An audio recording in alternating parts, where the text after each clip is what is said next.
welcome to Pod Return to the Waking Sands. We are a Final Fantasy XIV companion podcast where we explore the lore and story of Hydaelyn and beyond. My name is Jen, and I'm joined by my co-host and researcher. I'm Levi. Hey, Levi. Hey, Jen, how's it going? It's crap.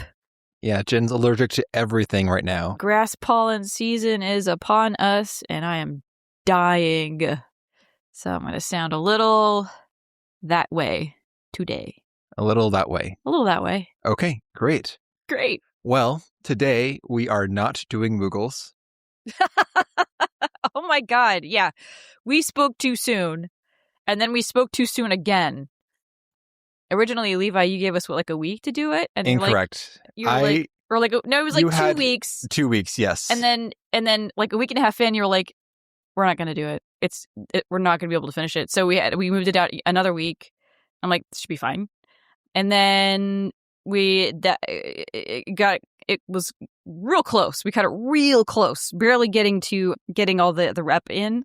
And then Levi realized after the quote unquote final step, there's a whole other final wrap up situation that's going to take yet another week. Yeah. So the final tier takes, I believe, 9 days worth of rep, but because you get the double day, it becomes 8 days. Oy. After the rank up extra set of quests. It's pretty insane. Anyway, I never had to time the post A Realm Reborn Society quest beforehand, so I thought that 3 weeks would be enough. Right? It was not enough. God damn. Anyways, we're doing Moogle quests in 2 weeks, as we're going to miss the deadline by a day and may as well just not crunch it in. But that's okay, because today we are doing Fractal Continuum. Fractal Continuum. Another one of those. This is a optional. This is yes. It's an optional dungeon. An what's optional the word dungeon. that means you don't have to do it? It means optional. Which is the second optional dungeon. This is also Heavensward we've done. A metal ass name for a museum. Bro.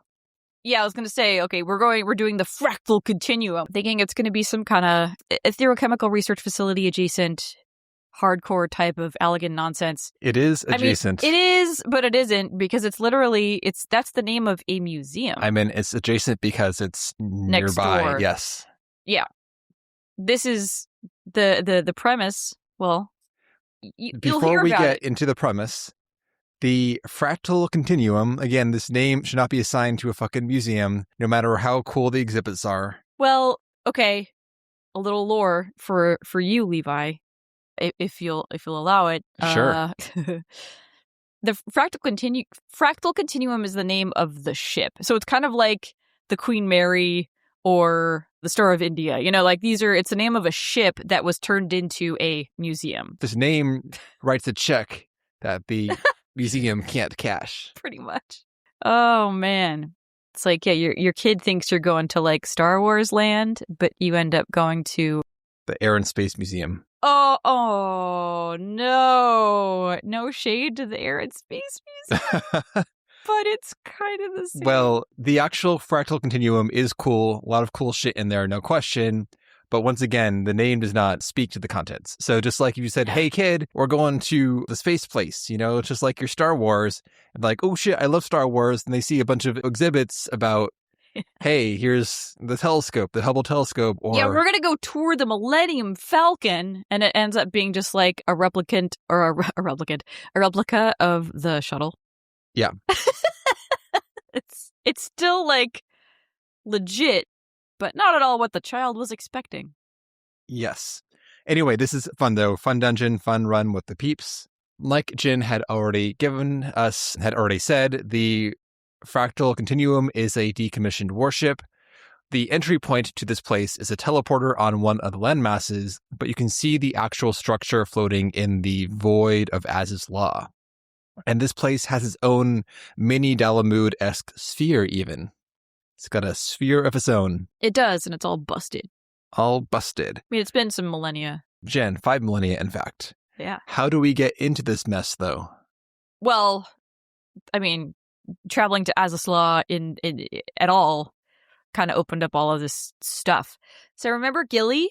Sure, you would think that we'd want to explore this shit for knowledge or science or whatever. Maybe for the sons of St. Koinak, perhaps. Perhaps. But no, at least not yet. So when we first arrived on Azazla and we were trying to, like, go places, we had the help of an old, one of the old guidance nodes that Wedge tripped over and accidentally turned on. And so Gilly, as we've started to call her, gave us a tour, taught us how to use the teleportation pads, etc.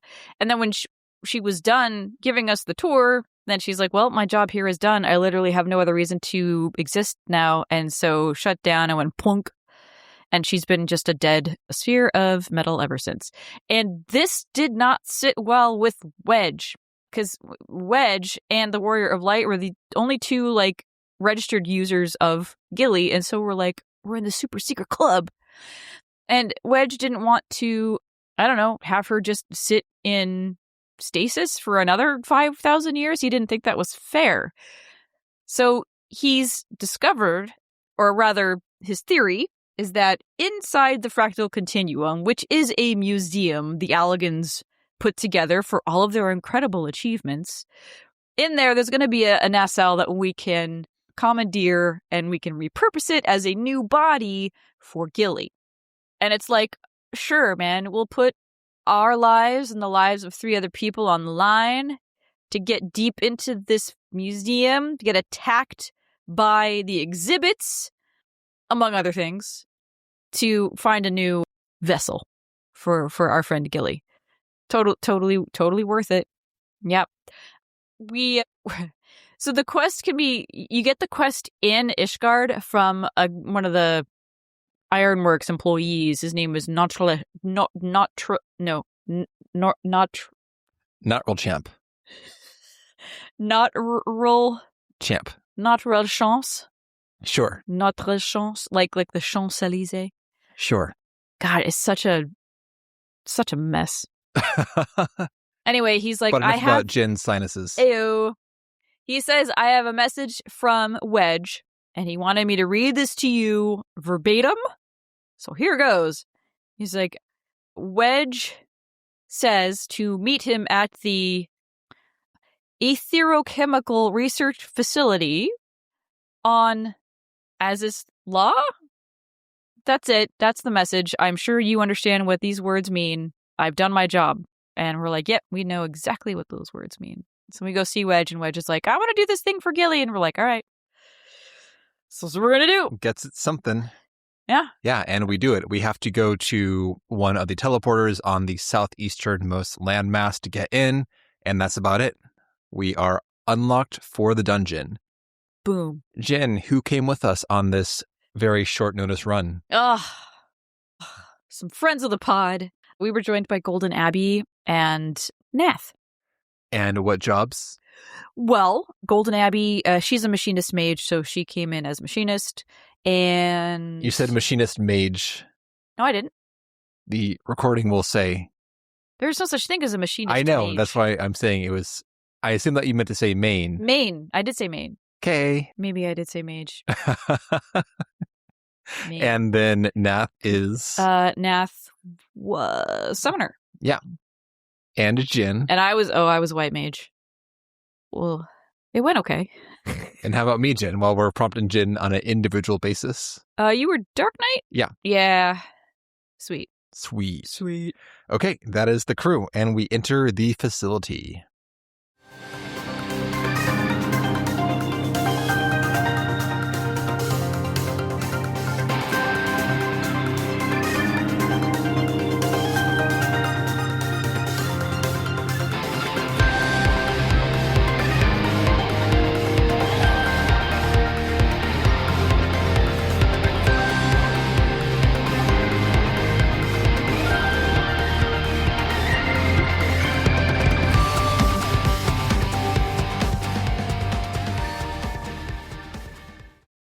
We are teleported into a big vestibule.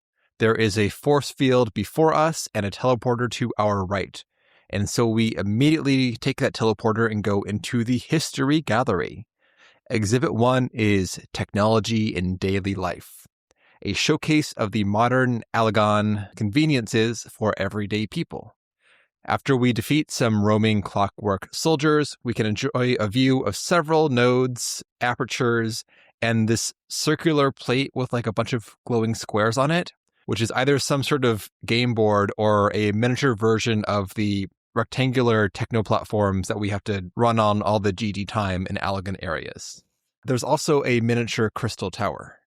I saw that. Yeah.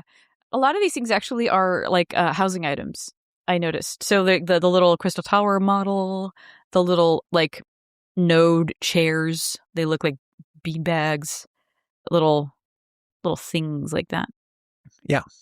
And we're on now to Exhibit 2, Technology in War, an interactive exhibit. Yeah, it sure was. All of these contrivances mean that Allagans don't have to fight in battles, so various human-sized mannequins hop down from the shelves and assault us. Pugilists, marauders, knights, conjurers, they all jump on down and we have a big brawl. Yeah, it was really immersive. Exhibit 3 is our first boss, the Phantom Ray, a clockwork four-armed knight wielding 4 laser swords. Ooh. So it's General Grievous? Is that the Star Wars? Yes. Also reminded me a little bit of Ravana. Fair. Yeah. Feast your eyes on this massive yet elegant automaton designed to monitor and, if necessary, dispatch potentially violent chimerical constructs. Uh-oh. This guy has 2 mechanics. The first one is Rapid Sever, an untelegraphed tank buster which he can do twice in a row, and Double Sever, which is 2 half-arena attacks, and you have to shift from the safe spot to the former dangerous spot in quick succession. Later on, he'll add some small circle AoEs on top of that, so you got more shit to dodge, but otherwise, that's the fight. With that done, we're on to the Soldiery Gallery, which holds living chimeras. The first is a row of mere knights in tubes, a second-generation construct boasting the strength of a bear and the acute vision of an owl, or an owlbear. Oh. As with many early efforts at synthesis, the lack of intelligence and a proclivity for violence limited its practical use. And now we fight through some escaped chimeras, including a new enemy type, an Ixalion. This is a feral, muscled-up Ixal with wings instead of arms, and it wears pants, but no shirt. Pants. Yeah, the other guys don't wear. They just have like harnesses. The Ixalion wears no shirt, Jen. Right. No, I'm talking about the Ixal, sorry. This is an Ixalion. Are you trying to imply there's some connection between the Ixalion and the Ixal? I would never. I see. That would be irresponsible. There is a similarity, I will admit. Good. Let us leave it at that. Okay. All right. Onward to some tubes with Shabti, a 4th-generation construct and one of the first to effectively employ cloning technology. With high intelligence and regenerative capacity, its development was hailed as a major breakthrough. The Shabti are the tall, like lizard guys with axes. They do the lion AoEs. Oh, they have like the high heel feet. High heel feet, yeah. Yeah. Then there are the Naga. These are the full head Naga. There was some confusion today, but the Naga in this game are the flying heads. Among the first successful efforts in synthesizing a void scent, void research remains an emerging field, with future developments holding great promise. Sure. And then there are some Ixalions in test tubes, a highly intelligent construct employed by Allagan engineers to perform maintenance tasks. Notable flaws include a weakness against the elements and, certain genetic instabilities. Nightmares. Moving on from that, we get a mini-boss fight with a Manticore, which is just Manticore. Manticore. Got your ram, got your dragons. And then we pass on by to an actual boss fight with a Minotaur, surrounded by 4 tubes containing chimeras. This is a fun fight. It's the first time I think that we encounter the swing/swipe mechanic. Is that how you pronounce it? Swing? Swing? Swinge? As opposed to what? Swinge?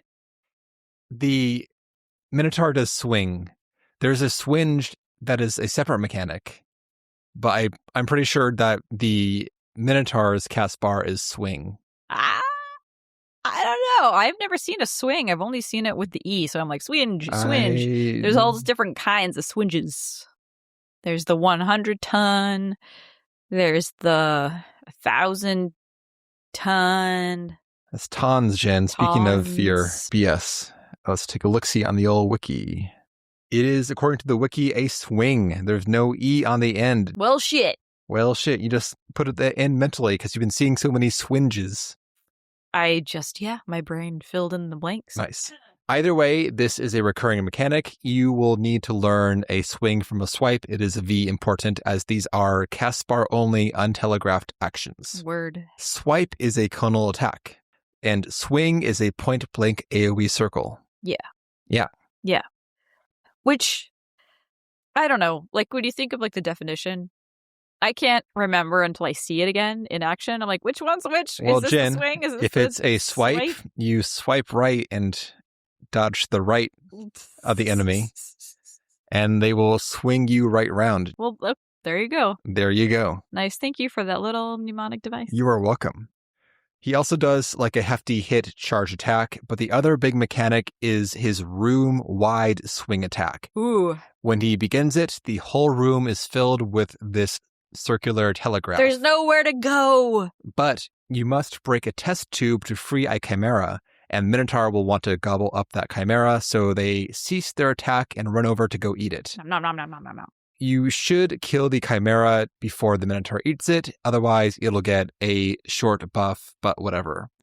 When we let one go to see what happened, the Minotaur got a slash damage vulnerability down buff. Yeah. Which is a Heavensward ass mechanic. Who the fuck cares about slash damage in this day and age? Oh, but that's so cute. that's going to go away when Yoshi P puts his claws in this one. No. Well, yeah, whatever. Wow. Jen's resigned to the purge. You gotta be, otherwise you're just going to be sad all the time. You gotta let it go. Bleak. And that's the Minotaur. Yeah, that was a fun fight. I liked the releasing of the stuff so that he'd be like, oh, I don't want to kill you all anymore. I am hungry. Yeah. Finally, we teleport into a Dalamud-like sphere. This is very much like one of the coils where we're running around inside one such same sphere, but this one is busted up. There's a big hole on the side. Yeah, it got broke. We run around from various jump pads, and we fight guys on platforms and deactivate control units. When we deactivate the third unit, it's time to fight the Curator. This is a Mecha Sphinx-like chimera, red and white flesh with cool human mask face on. Yeah, it's pretty cool. Yep. This guy has a bio in the Encyclopedia Eorzea. Look at that. It's just some educational aid. It's there to showcase all these technologies. There's nothing to suggest why it gets triple-layered security systems to keep it in place. To keep it in place? Yeah, because we had to deactivate 3 control units to access it. Oh, I see. Okay. You would expect a curator to wander around and curate, not be like super contained. Yeah, what I think is that this is like the panic button for the museum if things get out of control, as in the exhibits get out of control. You get 3 employees. They each stand on their little pad and they go 3, 2, 1, plop, and they unleash the curator, and the curator goes and like fucks everything up that's misbehaving. Maybe. That's my theory. Well, that system fell through, if so. Yeah, I mean, I don't know what it's going to be doing anymore these days. So, well, regardless, it is doing nothing until we free it from its confines. And it's like, yay, I'm free. We're like, we're going to fight you. Time to fight. Like, we didn't even have to fight you. We probably found an SL along the way already. I mean, you could have, like, there were hella nodes in the first exhibit. Yeah. We could have taken one of those and left, but nope, we're like, we're going to do this fucking dungeon. We're going to destroy these things. Yeah. Top to bottom. This is a very messy fight in a good way. There's so much. It's a lot of fun.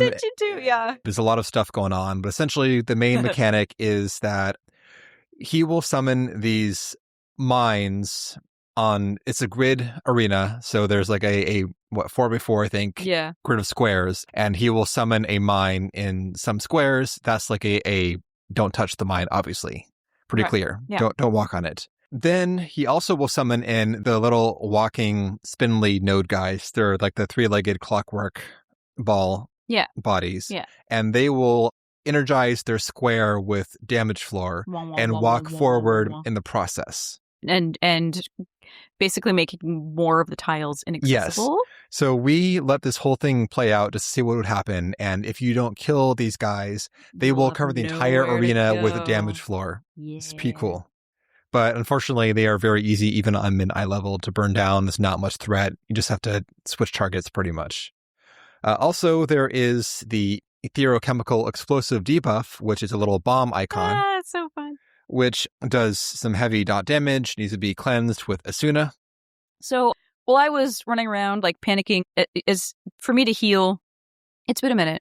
So I had to, like, kind of shut everything down as far as conversation so I could pay attention. But I think the other three, Levi, Golden, and Nath, were, like, using this as an experiment of their own. Like, let's just let that go and see what happens. And then somebody dies.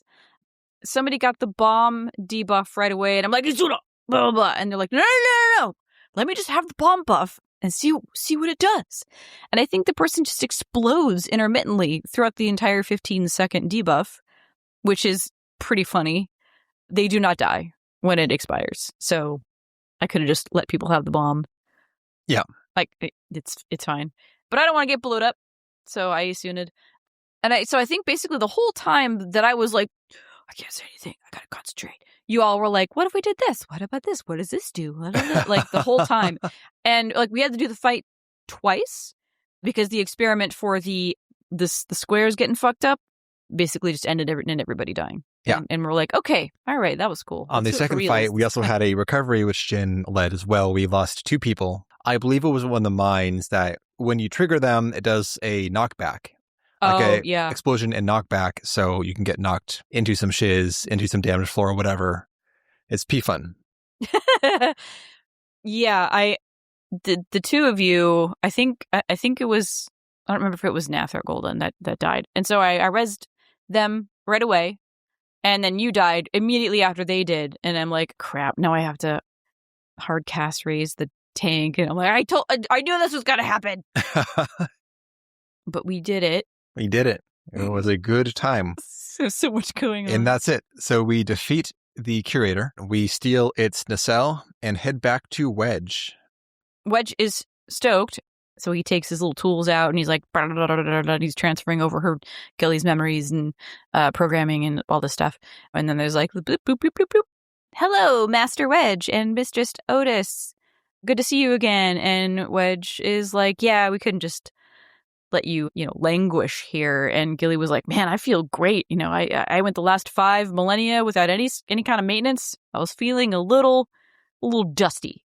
And she's like, man, I'm feeling, it's like when you're a kid and you get new shoes and you're running around like, look how fast I can go. She's doing that in her new body. And then Wedge was like, basically, I mean, she's retired, right? But I think it's important that Gilly travel with you, Warrior of Light, so that they can see a world outside of this hellscape that they've been assigned to. So now we have Gilly Node. Thank you for the new pet. You can see the inside of the pet hole, and that's about it. Oh, no. Make friends with everybody down there. Yeah. Peace sad. Yeah. Here's some chum. We also don't ask Gilly if this is what Gilly wants, if Gilly can want anything. Right. Which is just hella anthropomorphizing this node. Yeah,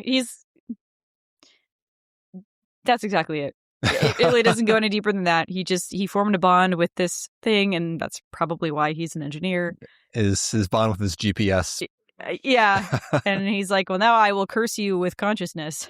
I don't know why we couldn't just fix the old one. But that's fine. I mean, it's likely, having been in the elements for so long, it's probably pretty run down. Okay. This one is fresh from inside this Sphinx creature. The curator has been in the containment wiping it down section. Mm-hmm. We put Gilly into the minion hole and we are done. Congratulations. Yay. Well, this is a last minute pivot, so I have nothing else much to add. This is a fun dungeon. It is a fun dungeon. Always a good time. Yeah. Sure. And if you want a Allagan node minion, you just got to go do that dungeon. Yeah. And then you get it. Just got to go do it. Just just go do it. But on minimum eye level, I would recommend. That way you can actually see mechanics, because that final fight was pretty fun. And go with someone who doesn't have your healer be like a healer that doesn't heal all the time. It will then be more fun. Awfully prescriptive, Jen. Yeah. I'm just saying, to maximize your experience, because it's not like you're going to do it all the time. This pops up. It does pop up in roulette, but super rare. Yep. Anyway. Yes and yes. All right. Well, that's a dungeon. That's an episode. We will see you next week for Armorer. And then in 2 weeks for Moogles, finally. For reals. For reals. Or we will eat our hats. I don't wear a hat, but Jen does. I super do. I'll eat both hats. Great. Bye.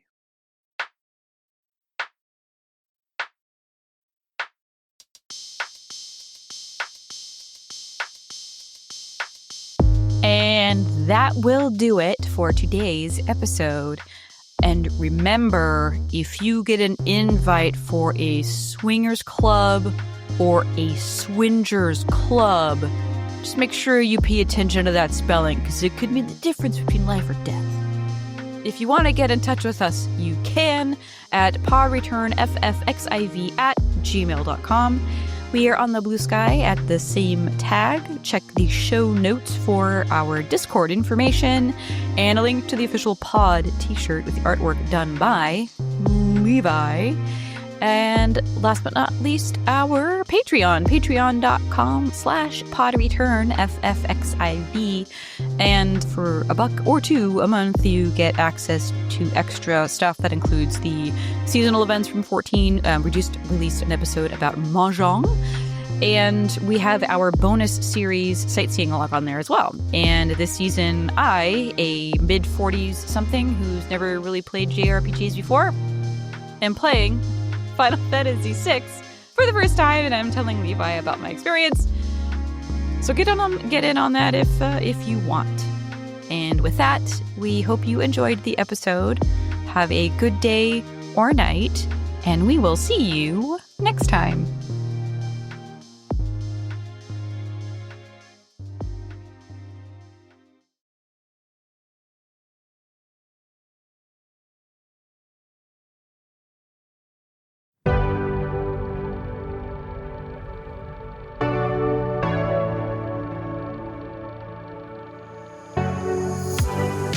Thank you for subscribing to Dragon Facts. Did you know? Baby dragons will grow up differently depending on what they're good at. It's true. Dragons who fly a lot will grow big wings, and dragons who walk a lot will grow big legs. Wow, that sounds a lot easier than earning a master's degree no one cares about and working a crummy job to pay it off. You've been listening to Dragon Facts. Goodbye.